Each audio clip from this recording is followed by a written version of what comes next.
Para começar, vamos conversar sobre alguns desafios latentes da educação e que ganharam uma nova nuance com a pandemia. Vamos falar sobre planejamento, currículo e recomposição das aprendizagens. E para nos ajudar nessa conversa, estou com duas grandes referências da educação brasileira. Então, está aqui comigo hoje o professor Mozart, a professora Mara Mansani. Eles estão aqui e a gente vai falar um pouquinho, então, desses desafios da educação. Eu vou começar apresentando um pouquinho o professor Mozart Neves. O professor ele foi ex-secretário de Educação de Pernambuco. O professor também já foi reitor da Universidade Federal de Pernambuco e é membro do Conselho Federal de Educação. Atualmente, o professor Mozart é titular da cátedra da USF de Ribeirão Preto. O professor Mozart também é um grande parceiro nosso, né, professor? Ele escreve vários livros, vários textos para a gente, em parceria com a Fundação Santiliana. Então, é importante que vocês, para ter acesso a esses livros, fazerem os downloads dessas obras, acessem o site da Fundação Santiliana. O link, a nossa produção está colocando aí no chat, para que vocês possam acessar e fazer o download desse conteúdo riquíssimo. Seja muito bem-vindo ao Planejar, professor Mozart. Muito obrigado, uma alegria enorme começar a noite de hoje aqui para trocar ideias, informações, compartilhar conhecimentos sobre um tema muito relevante para o momento atual, que é a recomposição das aprendizagens escolares. Espero aprender também com vocês que estão em casa, né, com as perguntas que vão nos fazer, e certamente será um período muito prazeroso estar com vocês. Com certeza, professora, a gente que agradece. Vou falar um pouquinho da professora Mara agora também, que está aqui para complementar a nossa conversa. A professora Mara Mansani, ela é também formadora de educadores e colunista do nosso blog Redes Moderna. Então, para vocês também poderem acessar todos os arquivos escritos pela Mara e publicado na coluna Olhares do nosso blog, é importante que vocês também acessem o link que está sendo disponibilizado no chat. Mara, nossa parceira querida, seja muito bem-vinda mais uma vez para esse nosso bate-papo. Muito obrigada, Letéia. Que bom estar aqui nesse momento importante da gente pensar o planejamento, né? Que as escolas estão aí fervendo, todo mundo pensando tudo de bom que vai fazer pela recomposição da aprendizagem, por todas as nossas crianças, adolescentes e jovens, para a educação realmente acontecer na escola. E muito feliz ainda mais de estar aqui com o professor Mozart e você.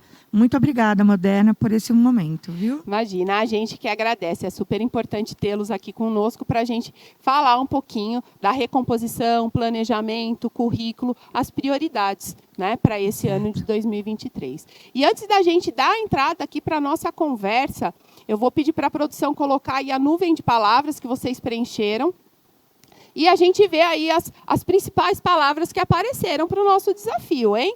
Então, vamos lá. A gente tem ali, olha, conhecimento, temos aprendizado, inovação, temos também evolução, aprender, reflexão. Muito bacana. Muito bacana, pessoal. Vamos trabalhar bastante nesses 2 dias para que a gente consiga atender essas expectativas, não é mesmo, professor? Olha, eu entendo que o momento que nós estamos vivendo, do pós-pandemia, e esse momento também de 2023, é um momento novo no país, há uma efervescência latente, principalmente no campo da educação, professores, diretores, alunos, não é?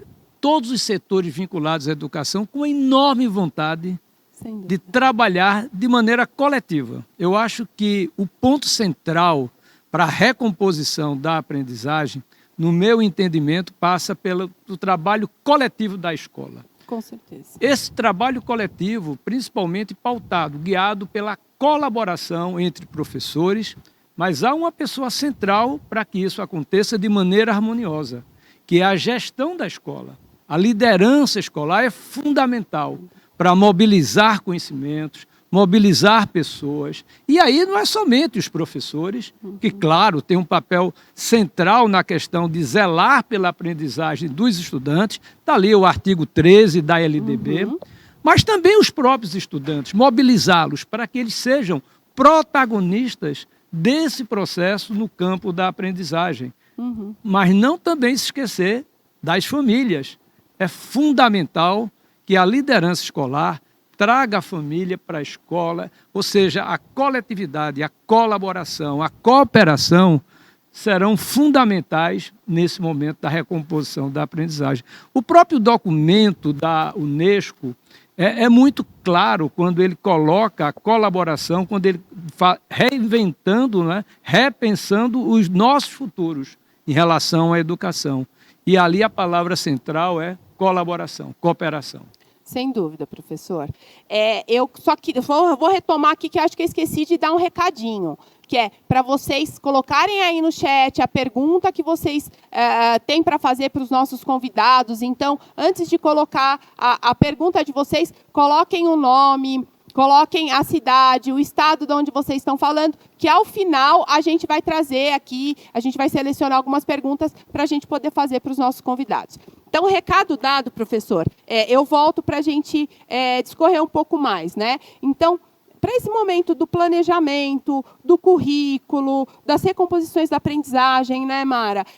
A gente entende que pós-pandemia a gente conseguiu identificar a necessidade da gente levantar dados por meio de avaliações, de inferências, né? Analisar esses dados. Eu acho que a gente já está caminhando para uma análise de dados muito bacana. Só que a questão agora como fazer, né? O que fazer com esses dados?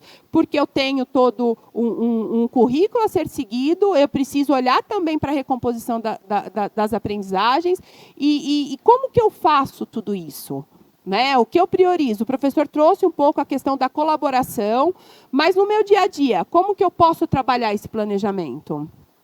Bom, na minha opinião, em primeiro lugar, a escola tem que ter clareza que ela não vai conseguir fazer tudo que ela gostaria de fazer. É preciso ter foco, não é, naquilo que é essencial. E, no meu entendimento, a Base Nacional Comum Curricular vai ser uma bússola importantíssima em relação àquelas aprendizagens essenciais que todos os alunos devem desenvolver ao longo de toda a educação básica. A consequência disso é que nós vamos ter, com certeza, o desenvolvimento de uma educação integral. Porque está lá, se você desenvolver a Base Nacional Comum Curricular, a BNCC, você vai desenvolver 10 competências nos estudantes que são fundamentais para que eles possam viver no tempo atual e no tempo futuro. Onde a gente tanto pensa no conhecimento, que foi uma palavra que surgiu muito forte ali, né? Mas a colaboração, o pensamento crítico, criatividade, autoconhecimento, tudo isso vai ser fundamental para que o estudante desenvolvendo essa educação integral, focado naquilo que é essencial, que a BNCC mostra em todas as suas componentes curriculares, planejamento, foco e formação de professores para desenvolver a Base Nacional Comum Curricular. Então, eu entendo que esse ecossistema ele tem que funcionar de maneira harmoniosa na escola e na rede escolar. Então, é fundamental também que a própria secretaria saiba articular essa colaboração entre escolas. Eu acho que a gente precisa cada vez mais incentivar que as escolas colaborem entre si, né? Os professores de cada escola. É esse ecossistema funcionando dessa maneira, com certeza, nós vamos vencer esse enorme desafio deixado pela pandemia, que foi a ampliação dos déficits de aprendizagens e o aumento das desigualdades educacionais. Mas eu tenho absoluta certeza que juntos vamos conseguir vencer esse momento. Essa que é a palavra-chave, é juntos mesmo, né? Essa colaboração, né? Eu estava pensando aqui, o professor falando do zelar, né? O zelar é o cuidar com cuidado, com atenção, com compromisso e responsabilidade. E acho que nesse momento de planejamento vem muito isso forte para a gente, né? Do nosso papel de professor em sala de aula, né? De que forma que a BNCC, que é o nosso farol, o nosso guia, como é que ela se transforma no currículo vivo ali na sala de aula? De que forma as nossas metodologias, a nossa forma de ensinar, do processo de ensinagem para a aprendizagem, como é que ele acontece, né? Acho que é um momento importante para a gente repensar a prática de como é que está o nosso fazer. Olhando os dados das nossas escolas, olhando os dados do Brasil, aprendendo com gente que já está fazendo tão competente, né? Tanta gente boa fazendo um trabalho competente e importante no Brasil. Desde de agrupamentos produtivos, de nivelamento por níveis de aprendizagem, tantas outras experiências boas. Mas acho que o momento agora é de reflexão nosso, de interno, de professores. E eu acho que a educação não se faz com o professor um método de uma sala de aula. E puxando a fala do professor, acho que essa colaboração entre nós, entre as redes, se a rede está preparada e está nessa efervescência que nós estamos vivendo agora mesmo, e todo mundo pensando essa educação para valer, trabalhando junto, repensando, porque o protagonismo do aluno vem primeiro do protagonismo do professor. Professor bem formado, um professor que tem segurança no que ele está fazendo, aí sim, ele consegue entender os melhores caminhos para mediar, para facilitar, para provocar o conhecimento. Aí sim, esse currículo vivo que traz questões da vida para a sala de aula, né, que faz sentido para a aprendizagem, que é significativo para as crianças, com a participação direta das famílias, aí sim a educação vai ser efetiva. Sem dúvida, né, Mara? O professor trouxe aqui a questão da BNCC a favor dessa recomposição das aprendizagens, porque a gente fala de todas as questões da competência, do desenvolvimento do aluno de maneira integral, né, de educação integral. Mas assim, Mara, com a sua experiência, né, a gente estava até conversando ali agora há pouco, até das suas ações que você fez com os seus alunos em sala de aula o ano passado. Por quê? Porque o professor, a dor do professor, né, pelo que a gente conversa com eles e a gente pôde observar, é que, como que eu... Tá bom, eu tenho meu planejamento, eu tenho meu currículo anual que eu tenho que seguir, mas eu não posso deixar a recomposição de lado. Eu preciso trabalhar em conjunto com esses dois currículos, essas duas maneiras. Como que eu faço isso no meu dia a dia? Elas são independentes ou não? Ótima a sua pergunta. Acho que muitas redes estão pensando que são momentos separados e que a gente anda de lado. Não, é concomitante, é junto, né? As experiências que eu tenho visto, vivendo nas minhas redes de ensino, nas que eu trabalho, e eu tenho visto com redes pelo Brasil todo, de uma participação mais efetiva dos professores nos nivelamentos, nos agrupamentos produtivos. Como é que é feito isso? Depois todo o levantamento diagnóstico, e a gente não levanta só o que não aprendeu, a gente levanta as potencialidades. A gente vai nas nossas fragilidades, mas levanta possivelmente tudo que é possível fazer ali em sala de aula, que é o que a gente já faz de bem. Então, o professor não precisa abandonar aquilo que ele já faz de bem, mas ele tem que estudar e tem que aprender novas metodologias. Pensando nessa recomposição, por exemplo, nesse agrupamento, nas escolas que eu trabalho e tenho visto pelo Brasil, funciona assim. Vamos dizer lá que a escola está com todos os problemas de alfabetização.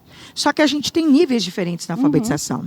Em níveis por aprendizagem. Então, a gente tem lá um aluno de 3º ano que ainda não lê e escreve. Então, durante 2 dias na semana, tem escola que faz uma semana, tem escola que faz um mês, tem escola que faz um dia. Depende da organização e planejamento. Naquele dia específico, a gente acompanha esses alunos, já não são alunos do 2º, 3º, 4º e 5º ano. São alunos de alfabetização. Então, a alfabetização inicial, em continuidade, então o professor, que já está responsabilizado para ficar com aquela turma, ele faz um planejamento especializado, personalizado, para atender aquelas dificuldades, aquela potencialidade de aprendizagem que o aluno tem. Eu, por exemplo, fiquei com uma turma de 3º, 4º e 5º ano só para leitura. Imagina as rodas de leitura e todas as propostas de metodologia ativa que a gente fez de leitura. Então, isso potencializa, porque eu pego aquele aluno que é de todo mundo, que acho que isso é uma coisa que a gente tem que pensar, que é o aluno de todo mundo da escola, e atendo todos eles no agrupamento dentro daquele nível de aprendizagem. Ao mesmo tempo, os meus alunos que estão com algum problema na resolução de problemas, que têm que desenvolver as habilidades específicas da matemática, ou então da escrita, na produção textual, entre todos os temas, isso depende do que a escola avaliou e levantou das avaliações diagnósticas. Eles estão com os outros professores. Qual é a regra? Planejar junto, a rede pensar junto, os professores fazerem aulas, prepararem aulas que sejam significativas, diferenciadas do dia a dia, que traga o lúdico, que traga a conversa, que traga a participação direta dos alunos. Porque a gente está no século XXI fazendo muito da escola uma educação passiva. e que não funciona mais. Então, o agrupamento produtivo por níveis de aprendizagem, quando a gente para de pensar nessa separação por ano, atende aquele miúdo. Sabe aquele aluno que tem uma dificuldade específica, no que ainda precisa desenvolver aquelas habilidades? É aquele que eu vou pegar. Porque aí eu penso na educação de qualidade, que é para todo mundo. Aí eu consigo atender todo mundo. E realmente estou muito feliz, e as redes que eu venho acompanhando estão tendo ótimos resultados nesse sentido. Mas foi pensado nisso, para sair do que a gente já faz normalmente na mesmice, né? Então, é um ponto bem positivo esse nivelamento, agrupamento por níveis de aprendizagem. Eu acho que é uma ação bem importante. Com certeza. O professor também estava compartilhando com a gente, há pouco, a questão de um trabalho também, que uma colega, que a senhora está escrevendo um artigo, né? Se o professor puder falar um pouquinho mais sobre esse trabalho que foi feito das aprendizagens, eu acho que vale a pena a gente trazer aqui também para esse momento, para complementar a fala da Mara. Pois é, Ale, eu aproveito que a Amanda, lá de Niterói... Oi, Amanda! Pessoal, ela a gente está aqui perguntando. Participem mesmo, coloquem aí o nome de vocês, a cidade, o estado. É muito bom ter essa sensação de vocês falando com a gente, não é mesmo? Pois é, vai interagindo. Vai interagindo, isso E a Amanda coloca uma questão que dá para combinar com o que você perguntou, Ale, que se eu considero uma utopia, né, a recomposição escolar, de modo nenhum. Eu acho que eu tenho uma absoluta confiança e certeza que, como eu disse, se a gente trabalhar juntos com um planejamento claro, e aí é fundamental que a gente olhe o planejamento com foco no aluno. Porque muitas vezes nós, professores, olhamos para a gente, para nós mesmos, e nos esquecemos que os alunos é que precisam ser beneficiados com o nosso conhecimento para que eles possam se desenvolver. Então, em primeiro lugar, eu diria, Amanda, que para deixar de ser um sonho, uma utopia, é muito importante que a gente pense no aluno, que esse planejamento tenha como foco principal. Eu sempre costumava dizer, Amanda, quando eu exerci várias funções públicas, mas nunca deixei a sala de aula. E eu costumava dizer para os meus alunos, não adianta vocês avaliarem bem a minha aula se vocês não aprenderem. Porque o papel primeiro do professor é ajudar que todos os estudantes consigam se desenvolver.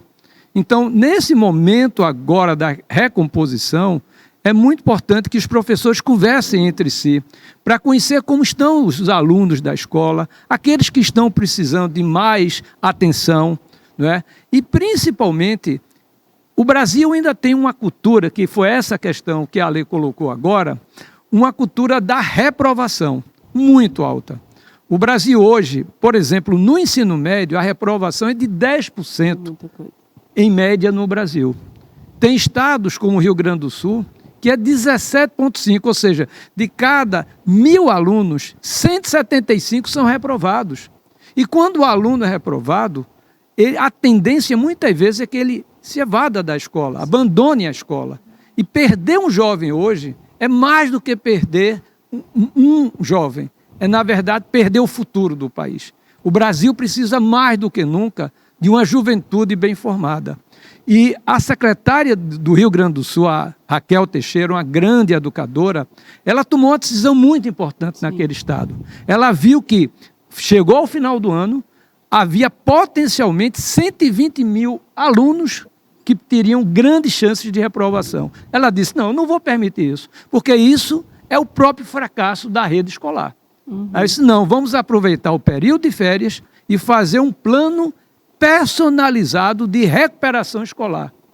Exatamente para que a gente não perca esse aluno. E mais, para que esse aluno não perca a sua autoconfiança.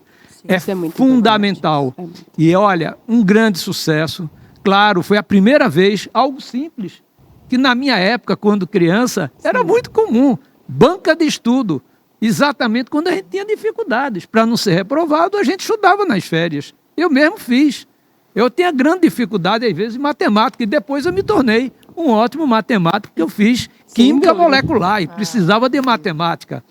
Mas a gente, se perde a confiança, perde muito mais coisa do que a gente imagina. E é aí onde a escola não pode desistir de nenhum aluno. Por isso que foi muito importante esse trabalho da Raquel, lá no Rio Grande do Sul, de não perder esses 120 mil estudantes. Incrível. E é bacana, é importante, né, que essa experiência, esse trabalho da Raquel, todo foi feito, foi a colaboração, né? Não Exatamente, foi uma pessoa Ale. sozinho, não foi o professor sozinho, né? Não foi somente a Raquel, não. Teve toda uma colaboração, né, Mara? Decisão da rede. Não se faz escola, desde a alfabetização, qualquer segmento sozinhos, né? Eu fico muito tranquila quando a minha rede tem uma ação de trazer todo mundo, vamos debater. Eu adoro os planejamentos de início de ano, por exemplo. Porque é o momento que a rede inteira está olhando para aquilo, né? Mas essa questão do planejar e replanejar é uma questão permanente. A gente tem que estar sempre atento para não chegar ao final, para a gente recuperar antes até, percebendo essas falhas todas que a gente pode ter do nosso trabalho e olhar com esse compromisso que a gente tem que transformar e mudar, que tem que estudar, que tem que planejar. Uma ação bem bacana, o professor falou de família, também da participação da família. Numa das redes que eu trabalho lá em Salto de Pirapora, um trabalho incrível. É o segundo ano que a gente tem um projeto Leiturança, professor Mozart. O projeto Leiturança, as crianças recebem 12 livros de literatura para eles, 12. Mas não é um livro para ficar na escola, é para levar para casa. Então, é um trabalho feito em sala de aula, de mediação de leitura, de divertimento, de encantamento pela leitura, e que depois vai para casa. Então, imagina essas... E tem uma ação com a família. Então, imagina essas famílias que muitas vezes recebem o primeiro livro, é a escola que propõe. O primeiro livro que aquela mãe, aquele pai vai ler é com o seu filho. Isso cria-se uma cultura de estudo, de participação, de envolvimento da família, de comportamento do leitor, de prazer de estar juntos, de aprender junto. E que isso volta para a escola. Porque essa questão de acesso aos bens culturais, numa sociedade tão desigual, a gente tem que pensar nisso tudo, né? E trazer a participação dessa família, porque a educação se faz em colaboração com todos nós que somos preparados, que estudamos, que estamos aprendendo e trocando com outros, como nesse momento, mas principalmente quando tem o apoio dessas famílias, a educação se potencializa e as crianças aprendem muito mais. Então, a educação, esse zelar, é responsabilidade da sociedade como um todo, né? Muito importante. Outro fator que também a gente conversava lá atrás é quando você fala da educação para a vida, né? De trazer essa vida para dentro da escola e também sair da sala de aula, né, Mara? Sim, porque a nossa educação ela é muito passiva. A gente faz o discurso do ativo, da participação, do protagonismo, do aluno estar no centro do debate, da aprendizagem, na construção do conhecimento coletivo. Então, não cabe mais a gente ficar 4, 5 horas, ou no período integral, ouvindo, sem construir, sem perguntar. A gente dá aula eu costumo dizer que a gente dá aula de respostas. Que a gente não ensina a perguntar, que a gente tem que ensinar o crítico, a participação. Então, para fazer isso, eu tenho que ter metodologia ativa, eu tenho que usar o que tem de melhor na minha rede, eu tenho que levantar tudo que é possível fazer, mas trazer realmente essa participação. Desde a organização da sala de aula, de como a gente está ainda olhando na nuca do outro. O professor ainda está na frente com essa postura de que sabemos. Sabemos. Um pouco mais porque estudamos, mas a gente tem que ser esse provocador do conhecimento. E, para isso, a gente tem que perguntar, tem que levantar os problemas, tem que criar desafios, tem que trazer essa educação que faz sentido. Trazer a vida para dentro da escola. Eu costumo dizer que, eu acho muito, muito emblemático isso, essas listas que a gente faz na escola, lista com a letra B, né? Eu brinco muito com isso com os professores. Lista com a letra B é só na escola. Porque na vida, as listas e todas as práticas de linguagem envolvem situações reais de vida. Sim. Então, não dá para a gente escolarizar. A gente precisa trazer a vida para dentro da escola e, principalmente, temos que quebrar um muro, sim. Ultrapassar a educação, que ela também transforme essa sociedade. Que as pessoas possam transformar o seu local de vida, o país como um todo, que não seja racista, preconceituoso, através da educação. É esse o nosso papel. Sem dúvida. Professor, eu gostaria, acho que, de trazer um pouco, resgatar, a gente falou bem pouco da BNCC, né? Mas a gente teve uma outra conversa onde a gente conseguiu falar um pouco mais, até porque o professor participou, né, pelo CONSED, toda a elaboração da BNCC. Então, eu gostaria de aproveitar, né, desse seu conhecimento e entendimento para a gente poder ver como que a BNCC, hoje, ela trabalha a favor de um planejamento olhando para a recomposição das aprendizagens, professor. Bom, em primeiro lugar, eu acho que a BNCC, como eu disse, é um farol, não é uma bússola, em relação a essas aprendizagens essenciais. Segundo lugar, nesse planejamento, que é uma palavra que nós usamos muito aqui, tem que ter um diálogo entre o que a BNCC coloca, o que o projeto pedagógico da escola também coloca, articular esses conhecimentos e formar os professores para que, de fato, essas aprendizagens essenciais, que você deve trabalhar com seus estudantes, olhando as avaliações diagnósticas para aquilo que Mara disse, muito importante, não deixar o leite derramado, chegar ao final do ano e constatar que problemas não foram resolvidos ao longo do ano escolar. Então, é muito importante que essa BNCC, essas aprendizagens essenciais, as avaliações diagnósticas, possam, de certa maneira, traduzir em medidas que ajudem os estudantes a não ficarem para trás. Então, esse diálogo vai ser muito importante. Teve uma palavrinha que surgiu logo ali, que a gente citou, mas ela é muito importante nesse momento. Inovação. Muitas vezes, quando a gente fala em inovação, a gente faz o link quase que natural com tecnologia, mas não é. Inovação é você ter a capacidade de pensar fora da caixa. Eu acho que nesse sentido, professor, você não precisa ficar com medo de pensar fora da caixa, de procurar fazer da sua sala de aula uma maneira diferente de traduzir esse conhecimento que a gente está falando aqui. Eu vou dar um exemplo meu, pessoal. Eu sou professor, fui professor de Química por mais de 30 anos, e uma vez eu dei uma aula sobre estrutura de moléculas. Desenhei as moléculas na lousa, todas coloridas, estava lindo a lousa. Eu nem apaguei, de tão, sabe, encantado que eu estava com minha própria lousa. Acabou a aula, ficaram 3 alunos conversando, e eu fui. Então, gostaram da aula? Aí um deles disse para mim, olha, Mozart, eu não precisava ter pego 2 ônibus para assistir essa sua aula. Mas como? Tão bonita que está a lousa, eu acho que você não gostou da aula. Eu disse, não, professor, porque tudo isso que o senhor deu tem na internet. Aí isso, mas colorido assim como eu desenhei, mais ainda, professor. Melhor então, eu coloquei isso para Ariano Suassuna no dia seguinte, lá na Universidade Federal. Aí Ariano disse para mim, sabe o que faltou na tua aula? Enredo, história. Professor, uma coisa muito importante é você fazer da sua aula uma história. Aí essa mesma aula que eu dei, tão bonita, com a lousa toda colorida, eu fiz de maneira diferente, como disse Mara. Como é que a gente vai desenvolver colaboração, criatividade, pensamento crítico?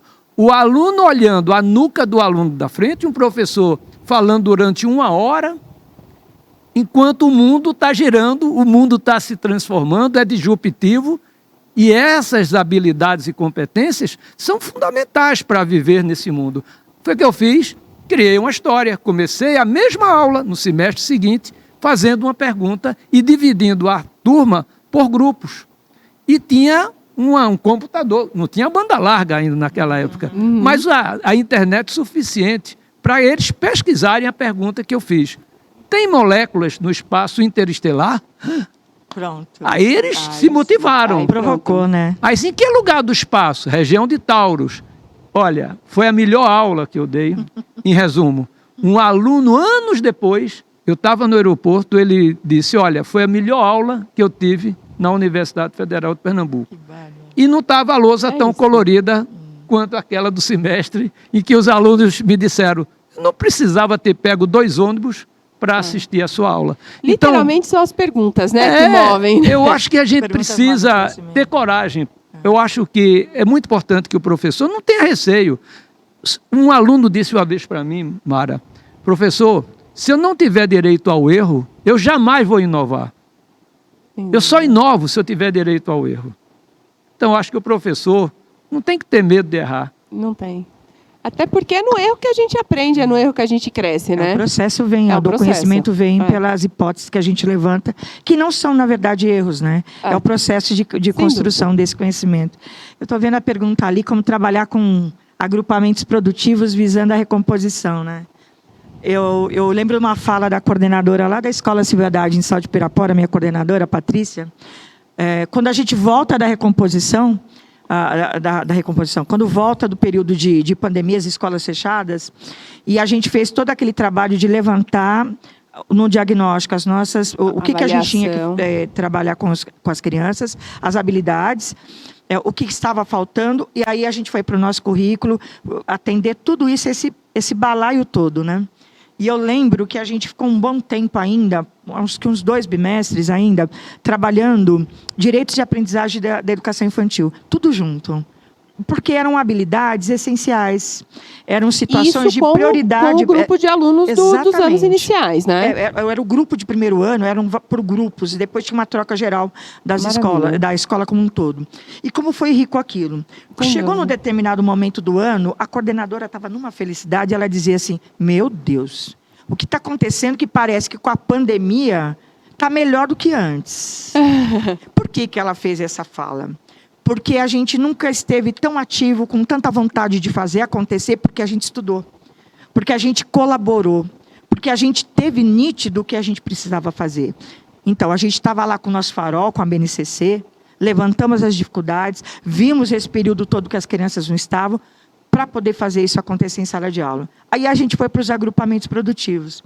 Então, as minhas turmas de primeiro ano, a turma das outras professoras de primeiro ano, uma vez na semana a gente fazia uma aula completamente maravilhosa, louca, com coisas que não dá para fazer todos os dias, mas que faziam sentido demais para as crianças. Então, tinham jogos, tinham participações de trocas de professor. Então, foi tão rico, por quê?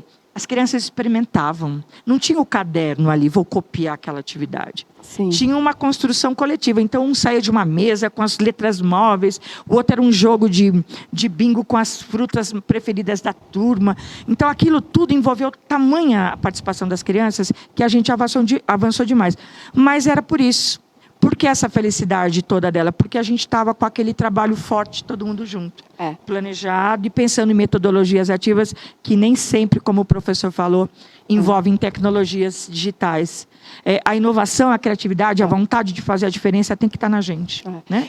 Eu acho que, enquanto a gente vê a próxima pergunta aí para o professor Mozart, eu acho que esse ponto, até para, né, da pergunta que veio, como trabalhar com agrupamento, para a recomposição. Na verdade, o agrupamento ele pode funcionar não necessariamente por conta da recomposição, em qualquer momento. Porque a aprendizagem, quando você trabalha, né, não por sala, do que a gente precisa trabalhar dessas recomposições, mas por questões que a gente entende, então, esses salas, esses agrupamentos, a gente está usando como uma estratégia, você usou como estratégia para recomposição, né, Mara? Eu acho que você puxou um ponto você bem fez a importante. avaliação, levantou as questões das defasagens, e aí você fez o agrupamento em função dessas defasagens. Na verdade, o agrupamento é uma das ações da recomposição. É uma das ações. A recomposição envolve formação de professores, envolve estudo, envolve uma movimentação, uma reorganização do currículo. Esse olhar mais profundo, né, de estudo de todo mundo. E, na verdade, ele já devia ser, a recomposição devia ser uma ação permanente. Lógico que ela se aflora e se fortalece pela pandemia, mas ela já tinha que se fazer parte muito tempo. Porque a gente tem que estar nesse recomeçar e para não perder nenhum. Para não ficar ninguém para trás, para não acontecer essa coisa de estourar lá no final, no quinto ano, quando já passou por todo esse período de alfabetização, que deixou tantos problemas. Então, a gente precisa pensar que é todo momento, né? Sem dúvida. Professora, a Andressa, lá de Goiás, ela pergunta aqui para o professor, né? Qual a melhor forma de fazer colaboração entre escolas e secretarias? Esse é o tipo da pergunta que eu gosto, viu, Andressa? Porque eu fui relator lá no Conselho Nacional de Educação de um tema que era vinculado a regime de colaboração entre municípios, entre secretarias, não é como você está colocando, e entre escolas. Eu costumava dizer, olha, um município não pode colaborar com o outro se a própria rede não colabora. Então, é muito importante que a própria rede, o próprio município, crie políticas que incentivem a colaboração entre as escolas. Olha, eu costumo dizer, o Brasil pode aprender com o Brasil. Olha o que o Ceará faz. E olha que eu sou pernambucano, hein? Pernambucano cearense é mais ou menos como palmeirense corintiano. Então a gente brinca muito, né, entre a gente. Dúvida. Mas o Ceará faz muito bem isso. A partir dos dados, das avaliações, identificam escolas que estão com melhor desempenho, com aquelas com mais dificuldades, cria uma política de incentivo para que um ajude a outra. Não é? Isso é muito importante porque você cria uma sinergia e um compromisso colaborativo entre elas para vencer as dificuldades. E entre secretarias, portanto, eu estou olhando entre municípios, o próprio arranjo de desenvolvimento da educação, que foi esse tema que eu relatei no Conselho, está lá no Plano Nacional de Educação, no artigo 7º, inciso 7º, é um mecanismo, uma política em que secretarias, redes públicas ou particulares de ensino, porque criança não tem na testa se estuda numa escola pública ou numa escola particular. A gente precisa dar a todos a possibilidade de se desenvolver. Então, você pode, naturalmente, principalmente entre municípios, redes que estão próximas entre si, identificar problemas comuns e trabalhar coletivamente para vencer aquelas dificuldades que são comuns. Para isso acontecer, é muito importante que a política local, através da Secretaria de Educação, articulada com as secretarias municipais, crie incentivos para que isso aconteça. Aí você pergunta, mas isso existe no Brasil? Olha, aqui em São Paulo é um belíssimo exemplo, na região noroeste de São Paulo, em Votuporanga. Tem hoje 50 municípios que trabalham nessa forma, mas tem vários outros exemplos. Na Chapada, lá na Bahia, no Maranhão, com a Dera. Ou seja, cada vez mais as pessoas estão entendendo que sozinhos não vamos muito longe, mas certamente trabalhando juntos, vamos longe. O Estado de São Paulo, com os municípios, eu vivo essa realidade, né? Eu trabalho no Estado e trabalho no município. E essa colaboração para os municípios, com o Estado, com essa base, fez acontecer todas essas ações na recomposição por causa disso. Por essa colaboração entre eles. Às vezes o município não tem essa condição. Então, essa troca e o crescimento entre eles é importante mesmo, né? E assim, eu queria até pegar o gancho da colaboração e agradecer muito a colaboração de vocês. A gente está chegando aqui ao final do nosso primeiro momento, da nossa mesa redonda. Gostaria de agradecer muito, professor Mozart, professora Mara, mais uma vez, grandes parceiros, sempre atendendo aí para a gente discutir sobre os assuntos tão latentes da educação. Muito obrigado por compartilhar a experiência de vocês aqui com a gente. Obrigada, viu, professor? Muito obrigado. Foi um prazer enorme estar com vocês, com todos, né, que nos acompanharam. E aí eu lembro o Ariano Suassuna, já que eu falei nele. Eu sou um realista esperançoso. Obrigado. Não é utopia, não, é verdade, gente. A gente pode transformar. Quero agradecer a Moderna, ao professor Mozart, a Letéia, esse momento tão impressionante, tão importante, tão bacana de estar com vocês. E vamos juntos transformar a educação desse país, fazer ela acontecer realmente. Um beijo para as minhas redes, Sorocaba, Sal de Pirapora, Tapiraí, e um beijo especial para Rio Maria, lá no Pará, que está fazendo um trabalho tão importante da educação também. Obrigada mais uma vez.